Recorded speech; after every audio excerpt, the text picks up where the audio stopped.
ఛత్రపతి శివాజీ మహారాజ్ విగ్రహాన్ని ధ్వంసం చేసిన దుండగులను శిక్షించాలని జుక్కల్ మండలం శక్తినగర్లో హిందూ సంఘాలు ధర్నా చేపట్టాయి. విషయం తెలుసుకున్న పోలీసులు ఘటనా స్థలానికి చేరుకుని కేసు నమోదు చేసి దర్యాప్తు చేపట్టారు. శివాజీ మహారాజ్ విగ్రహాన్ని ధ్వంసం చేసి హిందువుల మనోభావాలను దెబ్బతీయడం సరికాదని హిందూ సంఘాల నాయకులు ఖండించారు. శివాజీ మహారాజ్ విగ్రహం ధ్వంసం చేసిన వారిని వెంటనే అరెస్ట్ చేసి శిక్షించాలని సంఘాల నాయకులు డిమాండ్ చేశారు.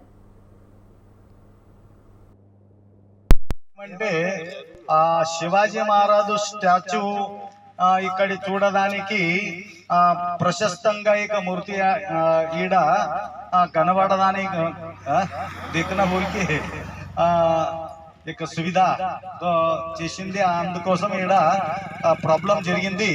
అందుకోసము తొందరగా మూర్తి ఇక్కడే నిర్మించాలి, అందరికి చూడడానికి అని సంరక్షణ చేయాలి అని రెండు నేను మాట్లాడుతున్నా. అది ఎవరు ఈ పని చేశారో అవరికి శిక్ష దొరకాలి.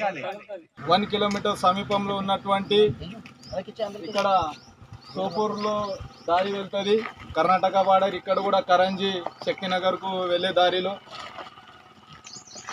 శివాజీ విగ్రహాన్ని స్థాపించబడింది. దానిని అర్ధరాత్రి ఎవరికి తెలియకుండా కొంతమంది దుండగులు ధ్వంసం చేయడం అనేది జరిగింది. వాటిని ధ్వంసం చేయకుండా కాపాడుకోవాల్సిన బాధ్యత మన అందరిపైన ఉంది. అలాగే ఈ ధ్వంసం చేసినటువంటి దుండగులు ఎవరైతే ఉన్నారో వారు ఎక్కడ ఉన్నా ఈ పోలీస్ యంత్రాంగము పట్టుకొని వారిని కఠినంగా శిక్షించితేనే మరికొన్ని సంఘటనలు అరికట్టినట్టు అవుతుందనే సందర్భాన్ని ఈ సందర్భంగా మేము అందరము కోరుకుంటా ఉన్నాము.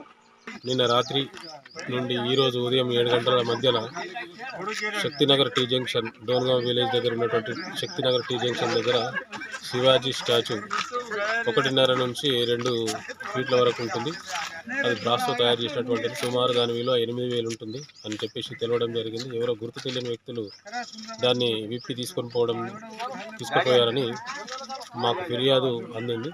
దానిపైన ఎఫ్ఐఆర్ చేసి ఇన్వెస్టిగేషన్ పూర్తి చేసి ఎవరైనా సరే ఇలాంటి దుశ్చర్యకు పాల్పడే వాళ్ళను చట్టం దృష్టిలో పెట్టి కంపల్సరీ కోర్టు ముందు హాజరుపరుస్తామని, ఈ ఏరియాలో కానీ మరి ఎక్కడ ఏరియాలో కానీ